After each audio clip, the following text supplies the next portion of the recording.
sometimes these draft picks are personal preferences too. A lot of the times it's Brett Veach. Hmm. We're going and we're looking through at these draft classes of Brett Veach. We're at the 2019 draft class. If you missed Mark and I talking about the 2018 draft class, I don't really even know if you want to hear us talk about that draft class because that draft class is pretty bad. But we Yeah. talked about that 2 weeks ago. So 2 Mondays ago, Mark joined me on a Monday to talk about the 2018 draft class. Last week, Jordan was with me. I don't even remember what Jordan and I talked about last week. Oh, we did a mailbag. That's right.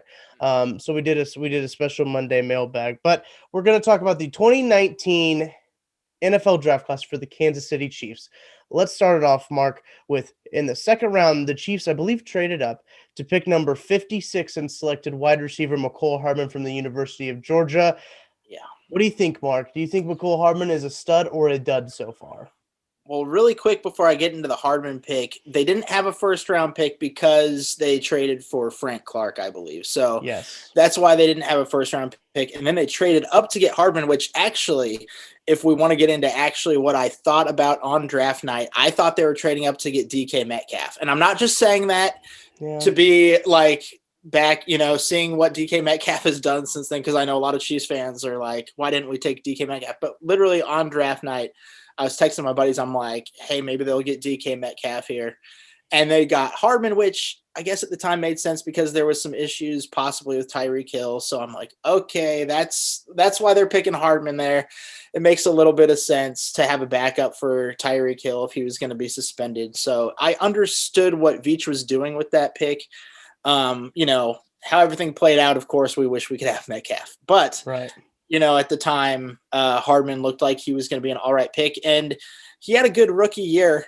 He had a solid rookie year. He took a little bit of a step back last year, and so I even think I said this in the article I wrote. I kind of think of him as a Studley dud. So he's half stud, half dud. He had an all pro rookie year as a return man. He also had, quite a few touchdowns. I can't think off the top of my head. I think it was maybe 8 touchdowns or 6 touchdowns, something like Yeah.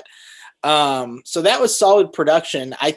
If they can get that out of him in year 3, and if he can look like another solid target for Mahomes, that would be great. But right now I'm kind of stuck between stud and dud, honestly, for Hardman. Yeah, it's tough because he's always going to be linked with Terry McLaurin and DK Metcalf, right? They're always going to say, "Well, those two guys were picked after him, so it's not a very good pick." Mm-hmm. And you make a good point. The Chiefs thought Tyreek Hill was going to get suspended. They were covering themselves. They were covering their bases. And when they traded up for Mecole Hardman, I thought, oh yeah, Tyreek Hill's going to get suspended. But he never did. And you can really only have one type of you can only have one Tyreek Hill on the field at one time, right? One type of Tyreek Hill Mm-hmm. player on the field. It's hard to have two of those guys on the field at the same time. So just Mecole Hardman hasn't been able to really play in his best role, if that makes sense. So Mm-hmm. I do think he's a dud. I do so far. I mean, if you look at it, he had 67 receptions, 1,098 yards, and 10 touchdowns in 2 years. And you mentioned most of those numbers came in his rookie year. So it was a little disappointing to see him take a step back. Now, on Friday's podcast, I did say that I'm holding out hope for him in this year 3. If you look at Andy Reid offenses, I think year 3 for wide receivers is the best year for them, especially when they come into this offense. The Chiefs have both on systems on both sides of the ball that really benefit from being in the system for multiple years, and that's when you really get to thrive in them. So I'm not totally giving up on Mecole Hardman yet. It makes me sad to think about Mecole Hardman and his lack of production last season. I was really hoping that he was going to be a guy that was going to be a big producer. We got to see all those videos, right, of him tweeting out all the footwork routine, the footwork guru. I was really struggling to say that word together, but That's tough. it is. But he was training with the footwork guru, and he was doing all these ladder drills, all these cuts, everything like that. Remember, he's tweeting out all those pictures, all Mhm. those videos, and we're thinking, oh, he's learning a different route tree. He's going to be underneath. He's going to be a better guy at this. He's going to get a bunch of touches, and it just didn't happen. Yeah. So I do think that he is a dud, especially because I had to trade up for him. You look at DK, you look at Terry. That's tough. That's a tough pill to swallow right there when you look at those two guys. And Mark, you talk about DK Metcalf wouldn't have done what Tyreek Hill does, right? Yeah. So I think that, like, if they really thought that Tyreek Hill was gone, I think, or he was going to be suspended for a little bit, not necessarily gone, but and Mhm. they wanted to get a replacement for him in this draft. DK Metcalf didn't do that. Mecole Hardman does. Now they're kind of stuck here with, okay, now we got basically two Tyreek Hill type players.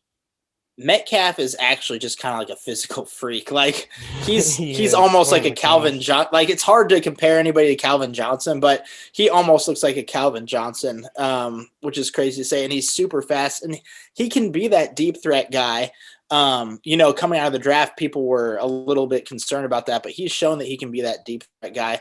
But he can also be that over the middle tough catch guy as well, which the Mhm. Chiefs are going to have to get that in the 2021 draft. I know we don't want to like look ahead yet.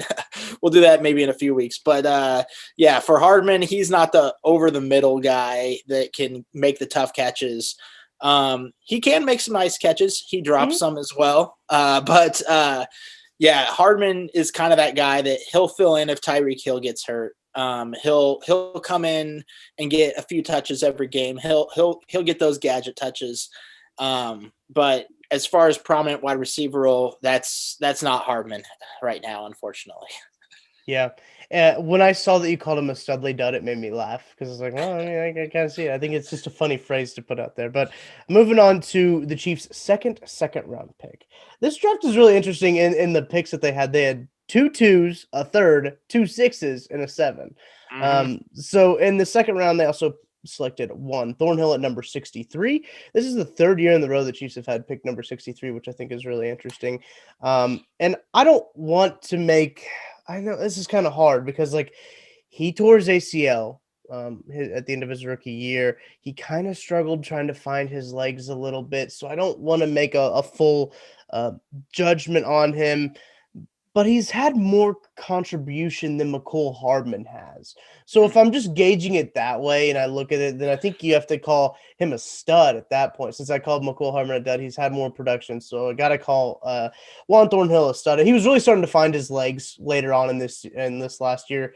Hmm. I'm more confident in him coming into this next year, his third year. It'll be another year off of this knee surgery. I think he's really going to find it, and we got to see what he can do in his rookie year. And I think he's going to be even better this next year. So I'm going to call Juan Thornhill a stud. What do you think, Mark? I totally agree with you. I mean, he was an all-pro rookie, I believe, his rookie year. And then, like you said, he got hurt in week 17, wasn't able to help out in the playoff run. He actually finally started looking good come the playoff run this last season. Right? Yeah. So like you said, it gives you confidence going forward. And so it looks like Brett Veach had a nice selection there at the end of the second round. And you need those secondary pieces to be able to play kind of all over. And he mostly plays, his typical safety role, but he can Mhm. move up a little bit. He can move around if you need him to. And yeah, I think Thornhill's a stud. Yeah. Already, I think that these first two picks were a real step up from the 2018 draft. Hmm. This was a marked improvement, and it's we'll get into it next week about the 2020 draft. It's hard to judge them because it's just only been a year out, but I think we've seen a marked improvement from Brett Veach.